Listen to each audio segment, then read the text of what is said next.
모두 일어서서 복음 환호성을 노래하겠습니다. 이리여 진리여 생명이신 그리스도님 찬미 받으소서. 빛나는 구름 속에서 아버지의 목소리가 들려왔네. 이는 내가 사랑하는 아들이니 너희는 그의 말을 들어라. 길이요 진리요 생명이신 그리스도님 찬미 받으소서. 주님께서 여러분과 함께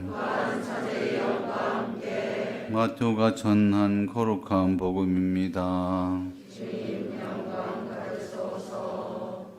그 무렵 예수님께서 베드로와 야고보와 그의 동생 요한만 따로 데리고 높은 산에 오르셨다. 그리고 그들 앞에서 모습이 변하셨는데 그분의 얼굴은 해처럼 빛나고 그분의 옷은 삐처럼 하얘졌다. 그때 모세와 엘리야가 그들 앞에 나타나 예수님과 이야기를 나누었다. 그러자 베드로가 나서서 예수님께 말하였다. 주님, 저희가 여기서 지내면 좋겠습니다. 원하시면 제가 초막셋을 지어 하나는 주님께, 하나는 모세께, 또 하나는 엘리야께 드리겠습니다. 베드로가 말을 채 끝내기도 전에 빛나는 구름이 그들을 덮었다. 그리고 그 구름 속에서 이는 내가 사랑하는 아들, 내 마음에 드는 아들이니 너희는 그의 말을 들으라 하는 소리가 났다. 이 소리를 들은 제자들은 얼굴을 땅에 대고 엎드린 채 몹시 두려워하였다. 예수님께서 다가오시어 그들에게 손을 대시며 일어나라, 그리고 두려워하지 마라 하고 이르셨다. 그들이 눈을 들어보니 예수님 외에는 아무도 보이지 않았다. 그들이 산에서 내려올 때 예수님께서는 그들에게 사람의 아들이 죽은 이들 가운데서 되살아날 때까지 지금 본 것을 아무에게도 말하지 마라 하고 명령하셨다. 주님의 말씀입니다. 그리스도님 찬미합니다. 참미 예수님. 예수님께서 제자들과 함께 필리피 가이사리아 지방 쪽에 있었을 때 사람의 아들을 누구라고 하더냐라는 그런 질문을 했었고, 그때 베드로는 이제 그리스도는 이제 하나님의 아들 이제 메시아이십니다라는 그런 말을 했었는데, 예수님께서 이 사람의 아들은 이제 이 총독들과 그 원로들에게 붙잡혀서 순환을 당하고 죽을 것이다라는 그런 말을 했었을 때 베드로 사도가 펄쩍펄쩍 뛰면서 주님 안 됩니다. 그런 일이 있어서는 안 됩니다. 하라고 막 하니까 예수님께서 사탄아 물러가라 하고 하셨는데 그것이 첫 번째 순환 예고였죠. 그렇게 순환 예고를 하고 나시고 난 다음에 한 8일 정도, 8일 정도 지나고 이 사건이 이제 일어났는데 아마도 그 필리피 가이사리아 지방에서 가까웠던 이 타볼산, 이 타볼산은 이제 한 8일 정도 생각한다면 이 타볼산 정도가 위치가 맞을 것 같다라는 그런 생각을 하는 거예요. 나자렛에서도 가깝고 거기서 이제 타볼산에 올라가셨는데 이스라엘 그 축제는 큰 축제가 세 가지가 있어요. 그 첫 번째 축제는 이제 우리 부활절하고 같은 그 파스카 가을절이라고 하는 그 축제가 있는데 이스라엘 달력으로 우리 달력 말고 이스라엘 달력으로 정월 보름, 정월 보름이죠. 니산달 14일째 되는 날 그 파스카 축제를 가을절 축제를 이제 하게 됩니다. 그것이 우리 부활절하고 이제 같은 이제 그 시기예요. 그 다음에 이제 축제는 그 오순절이라고 하는데 부활절부터 50일 후에, 그러니까 우리 부활이 이제 보통 4월 초순이나 중순 4월 달에 이제 이번엔 4월 9일이죠. 그래서 그 4월 초순에 부활절 있다 그러면 50일 잡으면 이제 5월 중순이나 6월 초가 되겠죠. 5월 말, 6월 초 이때 되면은 뭐를 용사 뭐 합니까? 보리가 그때 익죠. 이와 마치 보리가 익는데 이스라엘 쪽에 밀을 이제 추수를 하게 되는 거예요. 그래서 밀 수확을 하고 난 다음에 감사를 드리는 것이 오순절 축제가 되는 것이죠. 우리는 부활 다음에 50일, 그 다음에 성령 강림 대축일이다 해서 그 오순절에 그 성령 강림 축제를 지냈죠. 원래는 그 밀 수확에 대한 그 감사제였다라고 이제 생각을 하시면 되겠습니다. 그 다음에 가을에 들어서 이제 추수감사절이 있죠. 그래서 추수감사절이 있는데 이 추수감사절하고 같이 겹쳐서 하는 것이 초막절이라고 합니다. 이 초막절.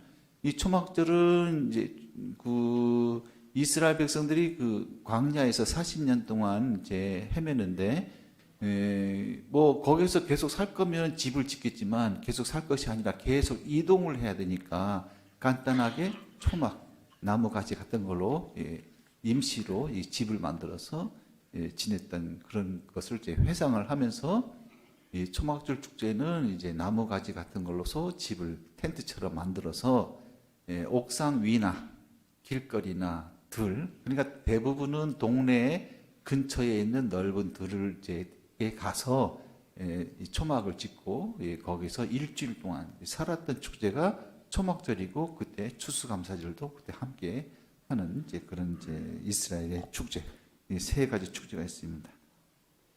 오늘 복음 말씀에서 이 베드로가 예수님께 초막을 지어서 하나는 주님께, 하나는 이제 모세에게, 하나는 엘리야에게 드리겠습니다라고 하는 것은 초막 축제 기간이었기 때문에 아예 그냥 우리 일주일 동안 여기 팍 눌러 앉아가지고 예수님과 함께 엘리야와 함께 모세와 함께 지냈으면 좋겠습니다라는 그런 생각을 이 베드로는 한 것 같아요. 그러나 거기 그렇게 머물러 있을 수는 없죠. 이렇게 모세와 엘리야가 타불산이고요. 모세와 엘리야가 나타나는데 모세는 구약의 율법의 대표자이고 엘리야는 예언자의 대표자입니다. 그래서 예언서와 율법서, 예언서와 율법서라는 얘기는 구약 성서를 다 뜻하는 것이고 구약의 대표자들이다라고 제 말씀드릴 수가 있겠습니다. 이것은 구약을 통해서 예수님께서 장차 어떻게 된 것인가라는 것에 대해서 미리 이야기해주는, 그래서 구약의 대표자들과 함께 예수님과 대화를 나누는 그런 장면이 나오고, 이때 이제 그 구름이 덮으면서 이는 내가 사랑하는 아들, 내 마음에 드는 아들이니 너희는 그의 말을 들으라 하는 소리가 들려하는데, 하느님께서 이 베드로와 야고보와 요한에게 이제 부탁을 하는 장면이 이제 나오게 되는 것이죠. 사도는 12명인데 이 세 사람만 그 타볼산에 올라간 이유, 세 사람만 자기의 모습, 진정한 모습을 예수님께서 보여주셨는데 왜 그랬을까 하는 질문을 뭐 나한테 하지 말고 예수님께 해봐야죠. 저도 모르겠어요. 어쨌든 결론적으로 얘기하면 이 세 제자가 특별히 더 다른 제자들보다 예수님을 사랑했던 것은 사실이었던 것 같아요. 특히 요한 사도는 다른 사도들은 다 도망갔지만 예수님이 십자가 밑에 있던 사도가 요한 사도죠. 오로지 요한 사도만 그 십자가 밑에 남아 있었어요.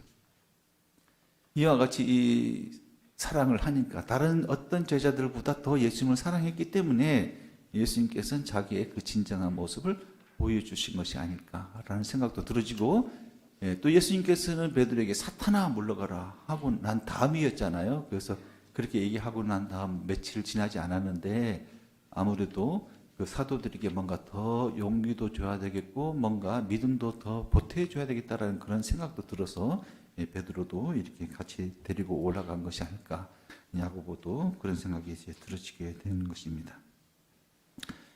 어쨌든 그런 자리에 하나님께서 이제 그 구름 속에서 하나님의 목소리가 이는 내가 사랑하는 아들, 내 마음에 드는 아들이니 너희는 그의 말을 들으라 하는 소리가 나는데, 이것은 하느님이 인간에게 부탁하는 거예요. 보통은 인간이 하나님께 부탁을 하죠, 빌죠. 뭐 해주십시오, 뭐 아픈데 낫게 해주십시오, 뭐 이렇게 건강을 회복시켜 주십시오, 이렇게 비는 게 정상인데 거꾸로 하나님께서 야, 니네 제발 내 아들 예수 말 좀 잘 들어볼라게. 무사 말 안 들으면 시비. 그렇게 부탁을 하는 것 같은데 아마 오늘 그 총회장님 입을 통해서 그런 부탁을 아마 할 것 같아요. 네, 그래서 주보 일면 보시면 본당주보 한번 볼까요?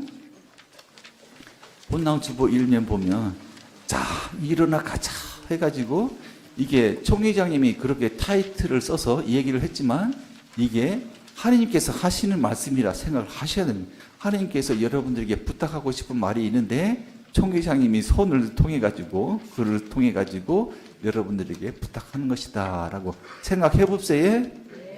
예. 그래서 오늘 이제 우리 가족 찾기 제가 그 코로나 시대에는 동강성당이 본당주보 사면 볼게요. 사면 제일 마지막 이건 아니고 끝에서 조금 위에 올라가면은 교목금과 헌금 나오고 그 위에 신자 현황과 주일 미사 참례 현황 나왔죠? 예, 찾으셨습니까? 예, 교목금 헌금 있고 그 위에 보면 신자 현황과 주일 미사 2월 19일 날 803명, 2월 26일 날 794명. 그래서 보통 800명 선인데 코로나 이제는 몇 명인지 알았어요, 수강? 1200. 네?